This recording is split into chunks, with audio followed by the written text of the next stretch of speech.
Pada tahun 1855, tanah Melayu telah dijajah oleh pihak British. British telah melaksanakan dasar pecara perintah bagi menghalang perpaduan antara kaum di tanah Melayu. Kaum Melayu, Cina dan India dipisahkan jauh antara satu sama lain dan mereka terpaksa mengerah tenaga demi kepentingan British mengikut penempatan masing-masing. Mereka saling tidak mengenali dan hanya menggunakan bahasa ibunda masing-masing untuk berkomunikasi.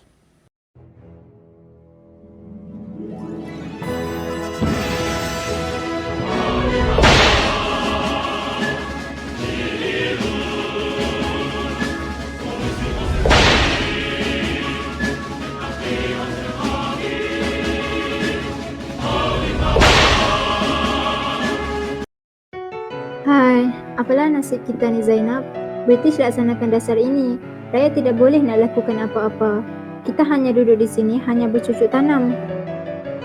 Itulah, saya rasa kalau berterusan begini, hidup kita takkan maju. Saya risau dengan pendidikan anak-anak kita dan rasa tidak tenteram jiwa ini memikirkannya. Bukan kamu sahaja Zainab. Aku pun sama. Anak aku Salma. Bukannya aku tak risau. Dia satu-satunya anak aku. Aku nak lihat dia berjaya, boleh belajar tinggi, dapat kerja yang bagus. Apa yang mampu kita buat ya? Terimalah semua ini dengan hati yang terbuka. Macam ini Daca, kita cuba berbincang dengan Tok Penghulu tentang perkara ini. Saya pasti dia dapat bantu kita untuk berbincang dengan pihak Inggeris supaya berilah ruang kepada anak-anak untuk belajar.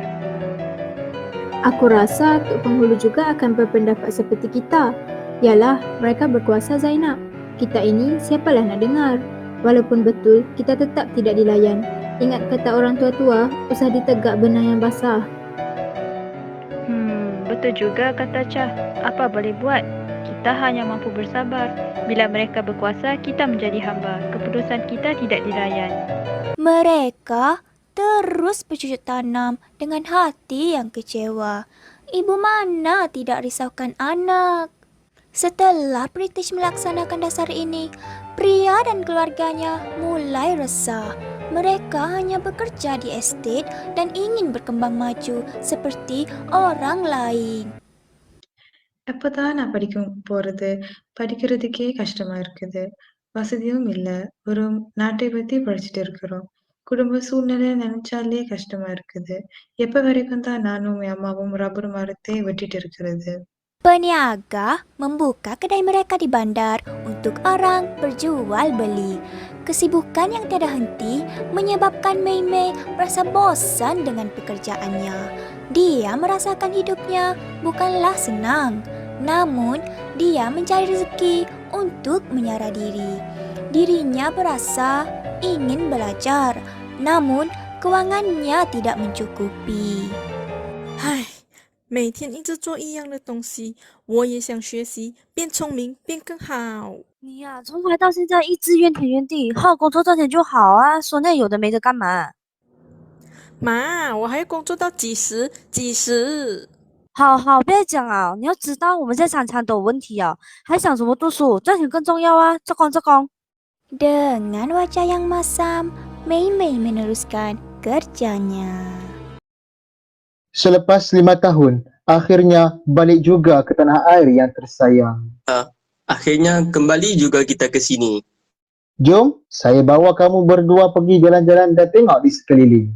Sepanjang perjalanan di perkampungan mereka mendapati bahawa setiap kaum tinggal di kawasan yang berasingan, di mana kaum Cina tinggal di kawasan pemacu ekonomi di bandar dan kaum India tinggal di kawasan estate, manakala kaum Melayu melakukan aktiviti pertanian yang terdapat di kawasan luar bandar.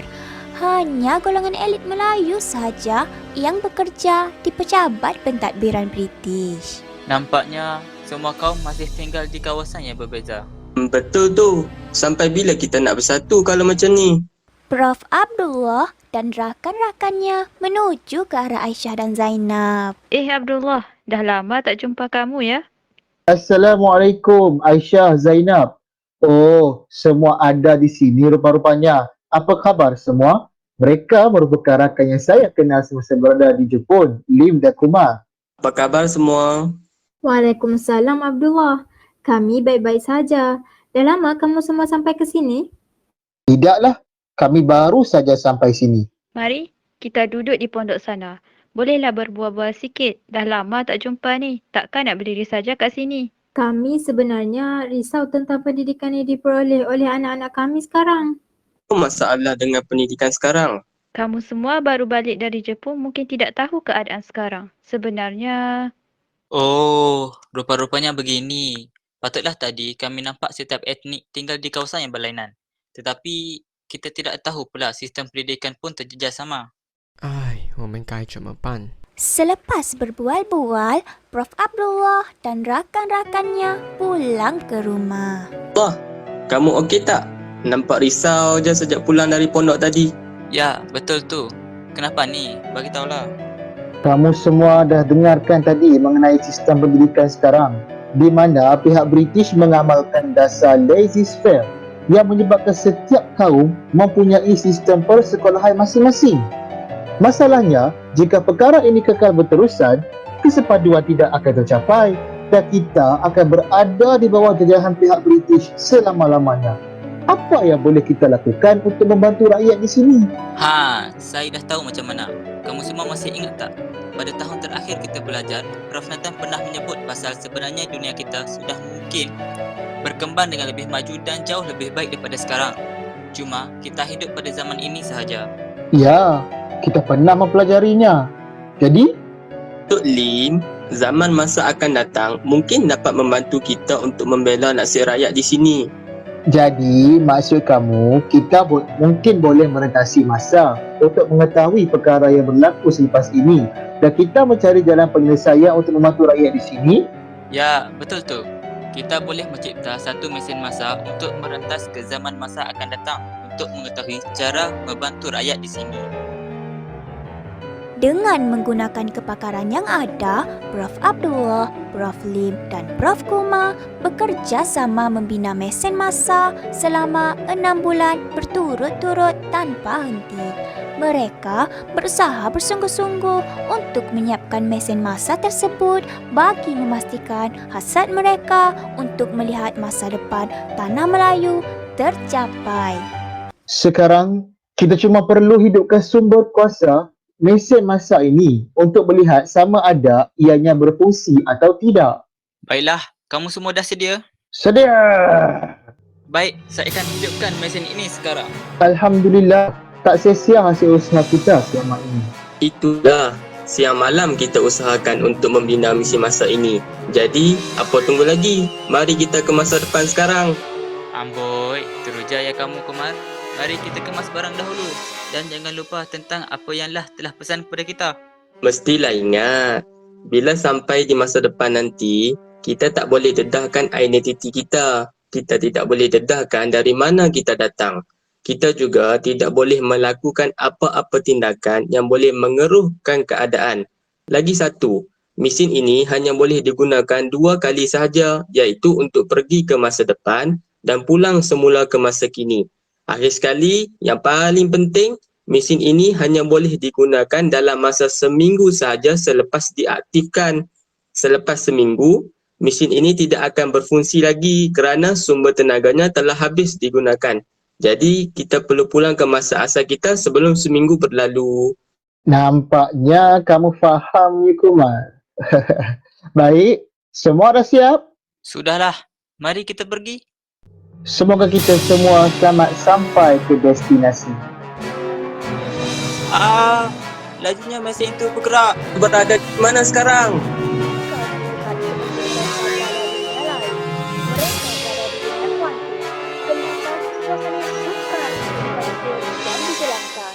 Jangan risau semua, tempat ini memang pelik kerana kita berada dalam dimensi lain.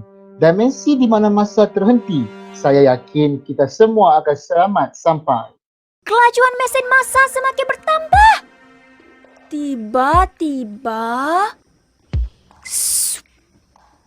mereka hilang begitu sahaja. Kita dah sampai ke? Ya, mesin masa mereka terjatuh di sebuah stadium.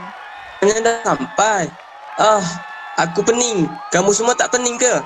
Aduh, pening juga sedikit. Mungkin kesan daripada kita melintasi masa. Kita berada pada tahun bila ya sekarang?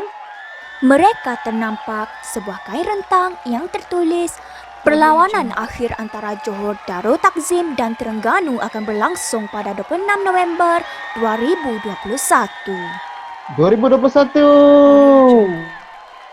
Akhirnya, ketiga-tiga sahabat itu berjaya merentasi masa dari tahun 1855 ke tahun 2021. Mereka kelihatan begitu teruja ketika sampai ke alaf baru.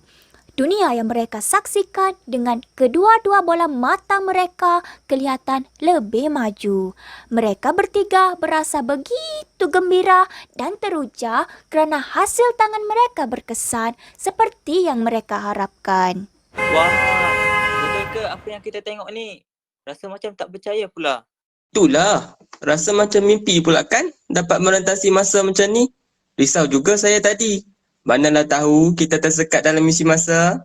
Alhamdulillah. Berkesan juga mesin masa kita ya. Apa lagi Lim Kumar? Marilah kita jalan-jalan tengok keadaan sekeliling macam mana. Tapi kita mahu ke mana? Kita tidak kenal tempat-tempat di sini. Bahkan berada di kawasan mana pun kita tidak tahu. Selamatkah kita untuk pergi tengok-tengok kawasan sekeliling? Betul juga tu. Satu lagi, misi masa ni macam mana kalau ada orang jumpa dan rosakkan?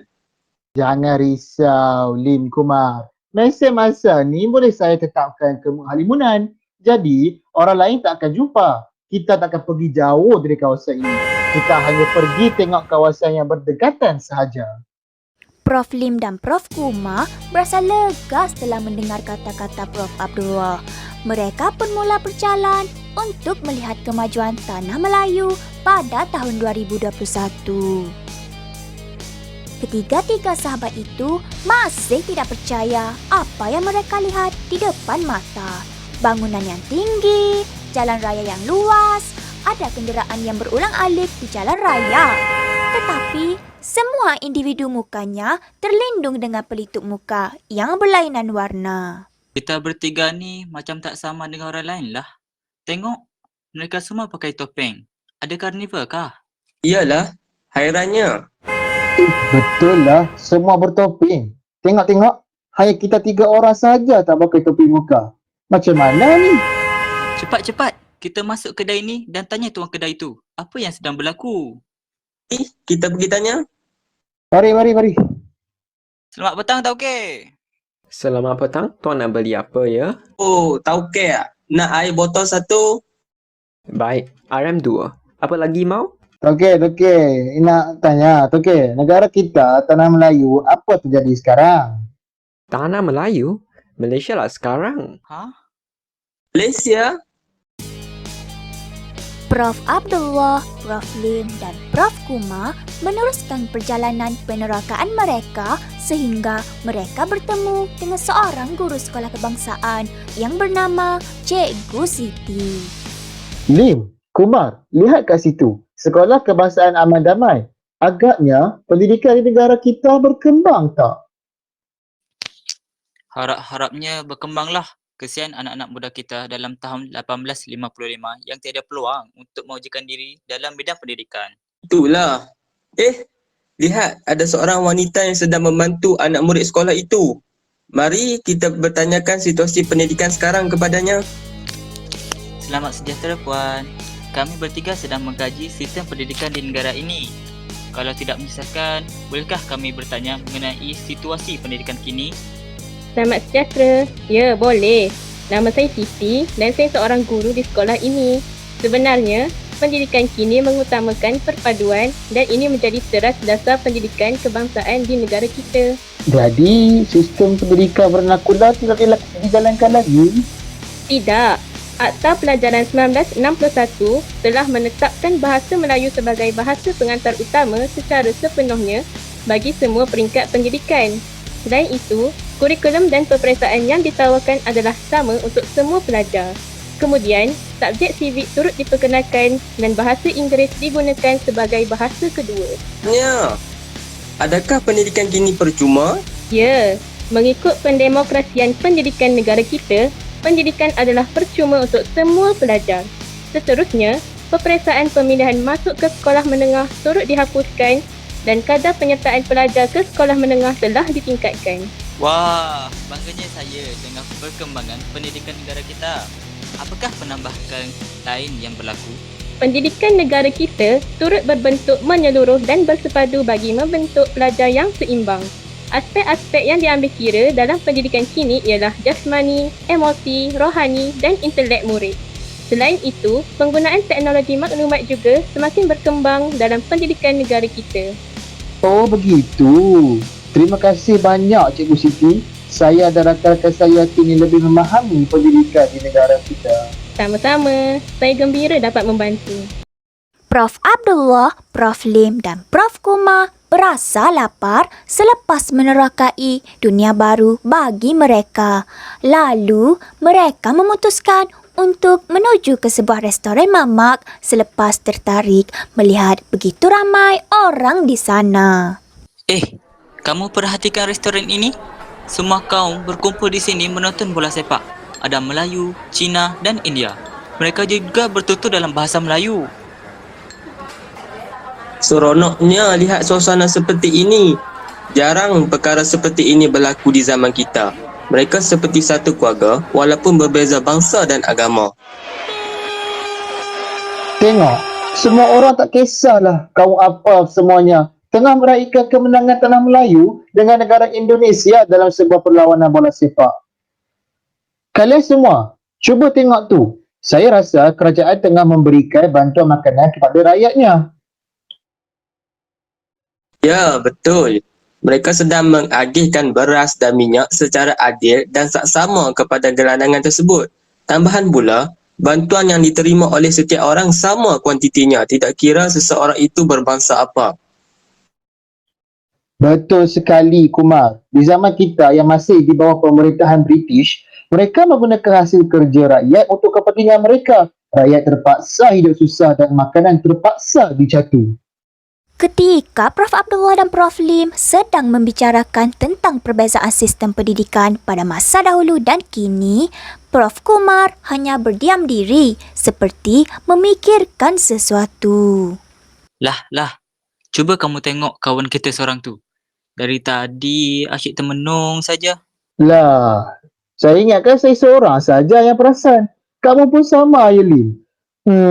Mari kita tanya Kumar, apa persoalan yang bermain di fikiran beliau? Kumar, kami tengok kamu macam ada masalah saja. Kongsilah dengan kami, kita kan sahabat. Tiada apalah. Kamu berdua bincanglah dulu. Saya nak bersendirian sekejap. Baik Kumar, kalau ada apa-apa masalah beritahu ya. Lim, mari kita sambung perbincangan kita. Baik, sebenarnya saya tengah fikir tentang perkembangan pendidikan negara kita. Apakah pandangan kamu mengenai perkembangan pendidikan di negara kita? Apa yang kamu risaukan, Lim? Kita semua bangga melihat perkembangan sistem pendidikan negara kita pada tahun 2021. Ya, betul lah. Tapi kamu kena tahu, kita datang ke dunia 2021 bukan sahaja untuk melihat perkembangan negara kita. Tetapi kita mesti ambil iktibar supaya kita dapat aplikasi kehidupan dunia 2021 apabila kita pulang ke tahun 1855, khususnya dari segi pendidikan. Betul juga apa yang kamu cakap itu, Lim. Pada zaman kita, masyarakat Melayu, Cina dan India hidup berpuak-puak, berpecah belah dan perkara ini menyebabkan tiada perpaduan yang terjalin antara kaum untuk membentuk satu sistem pendidikan yang mantap. Mereka hanya tahu membaca, mengira dan menulis serta melakukan kerja-kerja kampung. Sampai bila kita nak semua hidup dalam keadaan begini? Betul, saya setuju. Kita bertiga telah diberi ruang dan peluang oleh Tuhan dalam dunia pendidikan. Buktinya, kita bertiga berjaya mendapatkan ijazah doktor falsafah di luar negara. Oleh itu, sebagai balasan kita perlu berkhidmat pada masyarakat supaya mereka dapat bebas daripada diskriminasi yang diamalkan oleh British, khususnya dalam bidang pendidikan, dan juga untuk kita mantapkan perpaduan seperti Malaysia kini yang hidup seperti satu keluarga. Ayo, kita lakukan perubahan. Betul sahabatku, mari kita berjuang sama-sama. Kumar, kamu masih tidak mahu menceritakan masalah kamu? Sebenarnya, saya pening nak buat keputusan ni. Saya sudah selesa dengan kehidupan zaman sekarang. Sekarang, sudah banyak perubahan dalam pendidikan. Dulu, nak belajar pun susah. Perpaduan pun tiada macam sekarang. Semua buat hal masing-masing. Betul, Kumar. Saya setuju sangat. Saya bangga melihat kehidupan zaman sekarang yang kian berubah ke arah yang lebih baik. Dulu, bukan sahaja perpaduan yang kurang, tapi masyarakat kita juga sering mengapi-apikan antara satu sama lain sehingga berlakunya pergaduhan. Tapi, bagaimana nasib keluarga, sahabat dan masyarakat pada zaman asal kita? Adakah mereka akan terus menanggung kesiksaan dan kesengsaraan sedangkan kita bersenang-senang pada zaman ini? Saya merasa agak bersalah pada masyarakat zaman kita. Betul juga kata-kata kamu, Abdullah. Takkan kita nak biarkan mereka dalam kesengsaraan, sedangkan kita pun datang dari zaman itu. Saya rasa saya sudah terlalu selesa dengan zaman ini. Saya membuat keputusan untuk tidak mahu pulang ke zaman asal. Kenapa kamu tidak mahu pulang? Jangan disebabkan dunia pada zaman sekarang telah berubah ke arah lebih moden dan canggih, kamu membuat keputusan tidak mahu pulang pula. Adakah kamu tidak fikir tentang nasib sahabat, keluarga dan masyarakat kita di zaman asal? Kamu tidak rasa untuk mengubah kehidupan zaman asal kita kepada lebih baik ke? Betul tu, Abdullah.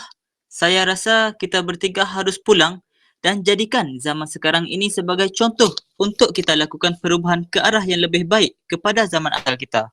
Kenapa kita nak kisahkan kehidupan di zaman asal? Zaman sekarang sudah selesa dan baik. Kalau kamu berdua hendak pulang ke zaman asal, pulanglah. Saya tidak mahu ikut kamu berdua. Daripada saya hidup dalam keadaan dijajah dan ketakutan, lebih baik saya hidup dalam keadaan bebas macam ni. Kita dah gapai kesenangan yang kita impikan. Kenapa kamu berdua terus mahu hidup dalam zaman kegelapan? Tapi, kamu tidak terfikirkah tentang bagaimana nasib masyarakat lain di sana? Yalah, takkan kamu tiada empati kepada masyarakat pada zaman kita? Kita ke sini untuk melihat keadaan pada masa hadapan sahaja, bukan untuk menetap terus, Kumar. Mereka sudah besar. Pandai-pandailah mereka jaga diri. Lagipun, kamu berdua balik. Jadi tidak apalah jika saya tiada. Tapi Kak Kumar, baru saya perasan. Bagaimana kamu mau hidup dalam dunia kini sedangkan kamu dari zaman lain? Kita telah merentasi masa bermaksud kita tidak wujud di zaman ini. Bagaimana kamu hendak meneruskan kehidupan di sini? Betul tu, Abdullah. Macam mana kamu mahu dapatkan kehidupan yang stabil pada zaman ini sedangkan kamu tidak wujud? Identiti juga tidak ada. Kalau kami berdua pergi, kamu hanya menyusahkan diri kamu sahaja. Kerana kamu mungkin akan dianggap pendatang asing dan bukan warga negara pada zaman ini. Bukan itu sahaja, kamu juga tidak kenal siapa-siapa di sini. Dan jika berlaku sebarang masalah, kamu mahu ikut kami balik, kami tak akan kembali jika kamu dalam masalah. Jadi bagaimana menurut kamu? Mahu ikut kami atau tinggal di sini? Ada betul kata kamu tu. Walaupun zaman ini lebih baik daripada zaman kita, saya bukan seorang yang dilahirkan pada zaman ini. Mereka semua mungkin menganggap saya sebagai orang luar. Kalau begitu, saya ikut kamu berdua pulang. Masyarakat di sana memerlukan kita untuk melakukan perubahan. Itulah Kumar yang aku kenal. Tunggu apa lagi? Ayo, kita buat persediaan untuk pulang ke zaman asal. Setelah selesai berbincang mengenai perbezaan kehidupan pada zaman asal mereka, iaitu zaman pra-kemerdekaan dengan zaman pasca merdeka, mereka tekad untuk pulang dengan keazaman dan semangat patriotisme yang tinggi. Ayuhlah rakan-rakan, mari kita pulang segera ke tempat asal kita. Orang-orang kita sedang memerlukan pertolongan kita. Betul kata kamu, Kumar. Tambahan pula, keadaan mereka yang masih belum selamat dan berisiko dengan ancaman pihak British. Keluarga kita pun mesti risau tentang situasi kita yang hilang secara tiba-tiba ini. Kenapa engkau termenung macam itu? Lah. Engkau fikirkan masalah apa lagi? Kita kena cepat sebelum misi masa itu berhenti berfungsi. Aku setuju dengan Kumar. Kita bukan berasal dari dimensi ini. Jadi, tidak eloklah kita menetap di sini terlalu lama. Lagipun, mesin masa ini hanya mampu menampung perjalanan selama 1 minggu sahaja. Baiklah, Lim, Kumar. Ada benarnya kata-kata kamu. Sehebat mana pun perubahan pada alaf modernisasi ini Inilah hasil usaha perjuangan kita dalam melawan penjajahan kuasa asing. Maka marilah kita buktikan perjuangan kita selama ini adalah tidak sia-sia untuk kepentingan generasi akan datang.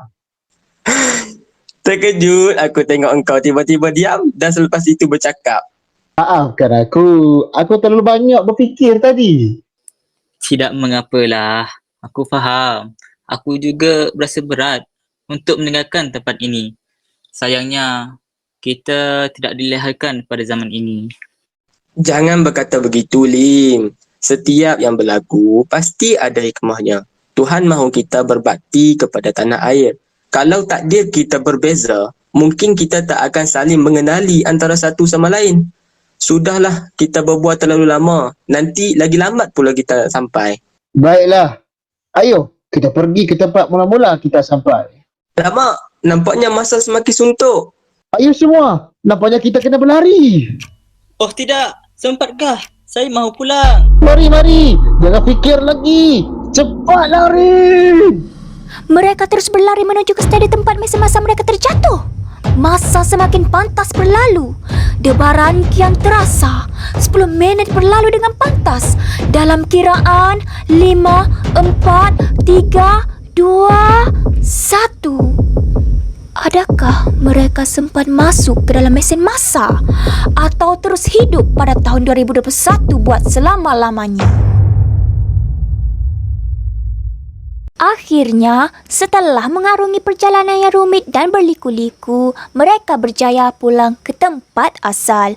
Syukur, mereka berjaya masuk ke dalam mesin masa 2 saat sebelum masa tamat dan terus bertolak pulang ke tahun 1855. Ketibaan mereka diselubungi perasaan bersemangat. Tidak ada lagi yang difikirkan selain ingin mengubah nasib penduduk di tanah Melayu dengan harapan anak cucu di masa hadapan juga dapat membesar dengan situasi yang aman dan maju pada masa yang sama. Saya tekad dengan ilmu yang saya kumpul dan selami sepanjang duduk di zaman 2021. Saya ingin membantu orang-orang kita kerana perkara ini bukan sahaja untuk kebaikan kita tetapi juga anak-anak kita dan tanah ini di masa hadapan. Kami juga memikirkan perkara yang sama. Tetapi, dari manakah kita harus memulakan apa yang sedang bermain di fikiran kita masing-masing? Kita mungkin memperoleh kelebihan sebagai bekas pelajar universiti. Tapi, adakah kemampuan kita memenuhi hajat kita? Dengan gelaran kita yang sedia ini, rasanya kita mampu menjadi orang-orang di atas yang bertanggungjawab menyelaraskan pendidikan sedia ada dan menggalakkan pendidikan diberikan kepada semua rakyat secara sama rata, ataupun kita juga boleh mewujudkan komuniti untuk memperjuangkan hak-hak orang-orang kita. Itu idea yang baik, Abdullah. Tetapi amat susah pada waktu sekarang kita ingin menarik orang ramai mengikuti dan menunaikan hajat kita. Tidak semua beruntung seperti kita yang memiliki ilmu pengetahuan. Kita tidak tahu bagaimana kesempitan hidup yang mereka hadapi. Hidup ini sifatnya tidak akan kekal untuk selamanya. Kehidupan yang senang itu tidak selamanya akan menjadi milik kita. Lihat saja bagaimana kekayaan orang-orang kita secara perlahan dibaham oleh para penjajah. Tetapi begitu juga dengan masalah. Masalah tidak akan selamanya akan wujud di dalam kehidupan kita. Secara tiba-tiba, anak Prof. Abdullah datang ke makmal mereka. Dia ingin memberitahu yang mereka sekeluarga mencari Prof. Abdullah seharian, tetapi tidak menemuinya. Prof. Abdullah, Prof. Lim dan Prof. Kumar terus melihat sesama sendiri. Prof. Abdullah terus menuju ke arah anaknya dan memegang bahunya dengan erat. Mungkin anak-anak kita boleh mengubah segala-galanya. Hari berganti hari, bulan berganti bulan, tahun berganti tahun. Tanpa disedari, sudah 2 tahun berlalu sejak peristiwa Prof. Abdullah dan rakan-rakan beliau berjaya mencipta mesin merentas masa. Pada pagi hari Sabtu yang hening, Prof. Abdullah mengambil peluang untuk bersiar-siar di kampung halamannya memandangkan ianya hujung minggu. Kemudiannya, Prof. Abdullah bertempung dengan Aisyah yang sedang berjalan. Assalamualaikum Aisyah. Mau ke mana kamu? Waalaikumsalam Abdullah. Saya baru pulang dari menghantar anak saya mengaji kat rumah Mak Wan tu ha. Yelah, selain bidang pendidikan, bidang agama pun mesti kita ajar dalam diri anak kita. Barulah mereka kenal Tuhan. Alhamdulillah. Betul tindakan kamu tu Aisyah. Teruskan mendidik anak-anak kita dalam apa jua bidang. Kelak, ilmu itulah yang berguna untuk bangsa kita meneruskan kehidupan. Betul tu Abdullah. Lagipun saya risau sekiranya pengetahuan ilmu agama dalam kalangan masyarakat kita berkurang. Maklumlah, tanah kita ni tanah jajahan. Bimbang kesan penjajahan itu akan menyebabkan anak bangsa kita terpesong dari agama. Tak apa Aisyah, kamu jangan bimbang. Tanggungjawab kita sekarang ialah teruskan mendidik anak-anak kita. Saya masih risaukan pendidikan anak bangsa kita. Hai, apalah nasib mereka pada masa akan datang ya. Usah bimbanglah Aisyah. Saya yakin dan pasti anak bangsa kita mampu memajukan tanah Melayu yang kita sayang ini pada masa akan datang. Buat masa sekarang, kita hanya perlu meneruskan kehidupan seperti sedia kala dan bekalkan anak-anak kita dengan ilmu dan pendidikan. Betul juga kata kamu tu Abdullah. Tak apalah. Saya nak kena pulang dulu ni. Nak tengok bahan apa yang ada untuk dibuat lauk. Saya minta diri dulu ya Abdullah. Assalamualaikum. Yelah Aisyah. Waalaikumsalam. Kisah penggembaraan Prof. Abdullah, Prof. Lim dan Prof. Kumar telah menjadi bukti kebenaran tentang realiti Malaysia pada tahun 2021. Ya, kini tahun 2021 sudah menjelma. Suasananya sama seperti apa yang dilihat oleh Prof. Abdullah dan rakan-rakannya yang kini disaksikan oleh seorang kanak-kanak yang berumur 12 tahun keturunan Prof. Abdullah pada era moden ini. Macam pernah nampak lah muka orang ni. Oh ya, gambar ni ada dalam bilik Mama dan Abah. Delisha pun pergi ke bilik ibu bapanya untuk mencari gambar tersebut. Terdapat sebuah gambar lama yang sama seperti di dalam buku teks dijumpainya. Di belakang gambar tersebut tertulis tahun 1855. Maknanya, betul lah apa yang Mama ceritakan selama ni, yang moyang dulu pernah pergi ke masa depan. Wah, hebatnya. Bagaimana perkara sedemikian boleh terjadi ya? Nampaknya saya kena belajar bersungguh-sungguh untuk menjadi hebat macam Prof. Abdullah dan rakan-rakannya. Dah pukul 5 petang lah. Masa untuk pergi main dengan Farah, Syume dan Lecemi. Kelihatan kanak-kanak tersebut bermain dengan gembiranya. Terdengar riuh rendah suara mereka dan gelak tawa mereka. Ya, mereka semua berlainan bangsa. Bangsa yang berbeza ternyata bukanlah penghalang untuk kita hidup bahagia. Bahkan, kita semua boleh hidup dalam satu komuniti yang sama, bagaikan sebuah keluarga. Iya, itulah keluarga Malaysia.